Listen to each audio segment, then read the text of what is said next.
साथियों, कहते हैं कि जिस ओर देश का युवा चल देता है उस ओर देश का पूरा मानसून झुक जाता है। जी हाँ दोस्त, आज देश का युवा चाहता है समता मूलक एवं समाजवाद की स्थापना करना, जहां न केवल राजनीतिक आज़ादी हो बल्कि सामाजिक आज़ादी भी होनी चाहिए। जैसा कि आप देख रहे होंगे कि वो चाहे बिहार यूनिवर्सिटी हो या जेएनयू हो या डीयू हो या फिर हमारा ये बीएचयू हो, सब जगह पर स्टूडेंट यूजीसी एक्ट लागू करने के लिए उसके सपोर्ट में खड़े हुए हैं, रैलियां निकाल रहे हैं। जैसा कि आपको पता होगा कि यूजीसी एक्ट है क्या।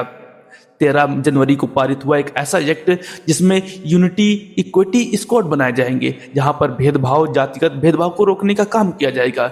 लेकिन यहाँ पर जो ब्राह्मणवादी, मनुवादी विचारधारा रखने वाले सो कॉल्ड अपर कास्ट लोगों ने इसका जोर शोर से विरोध किया, जिस पर सुप्रीम कोर्ट ने 29 जनवरी को इस पर रोक लगा दिया।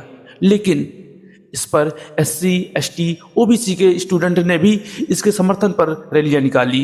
रैली स्टार्ट होती है बिहार यूनिवर्सिटी से, जेएनयू, डीयू और अब बीएचयू में। आप देखिए कि ये बीएचयू यूनिवर्सिटी में स्टूडेंट जो है कितनी जोर शोर से रैली निकाल रहे हैं और वी सपोर्ट यूजीसी का नारा लगा रहे हैं।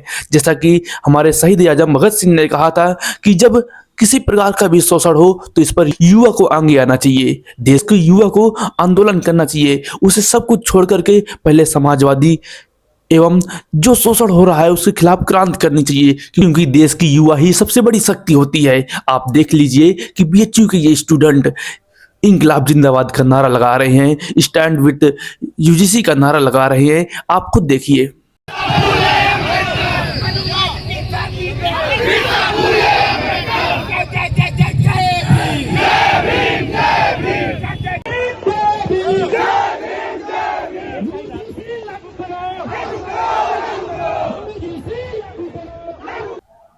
वी सपोर्ट यूजीसी का नारा लगा रहे हैं, आप खुद देखिए। मनुवाद के खिलाफ नारे लगा रहे हैं और अपने आप को यूजीसी के साथ, यूजीसी को एक्ट पारित करने के लिए सुप्रीम कोर्ट से गुहार लगा रहे हैं कि अगर ऐसा नहीं हुआ तो हमारे साथ शोषण होता रहेगा। लोग कहते हैं कि ये जो कानून आया है ये सवर्ण कास्ट से, यानी कि जो सो कॉल्ड अपर कास्ट है, उनके खिलाफ है। मुझे एक बात नहीं समझ में आती, ये कैसे उनके खिलाफ है। ये तो जातिगत भेदभाव को रोकने के लिए बनाया गया है। लेकिन ऐसे लोग जो चाहते हैं कि ये जातिगत भेदभाव होता रहे, वो इसे पारित नहीं होने देना चाहते हैं। वो कहते हैं कि एससी एसटी तो है, फिर इसकी क्या जरूरत है, ओबीसी को इसमें क्यों शामिल किया गया है। भाई, जब सरकार को लगा होगा कि इनके साथ भेदभाव हो रहा है तभी तो ये कानून आया होगा।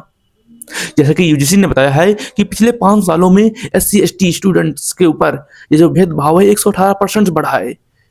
ये चीज क्यों नहीं समझते ये लोग, बस इसका विरोध कर रहे हैं, काला कानून बताकर इसको रोकने की बात कर रहे हैं।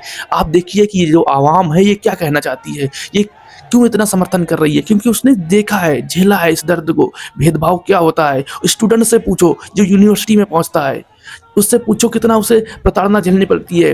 रोहित वेमुला, पायल तड़वी, जिससे इतने सुप्रीम केस आए हुए हैं, अब इससे अलावा और क्या तुम्हें चाहिए।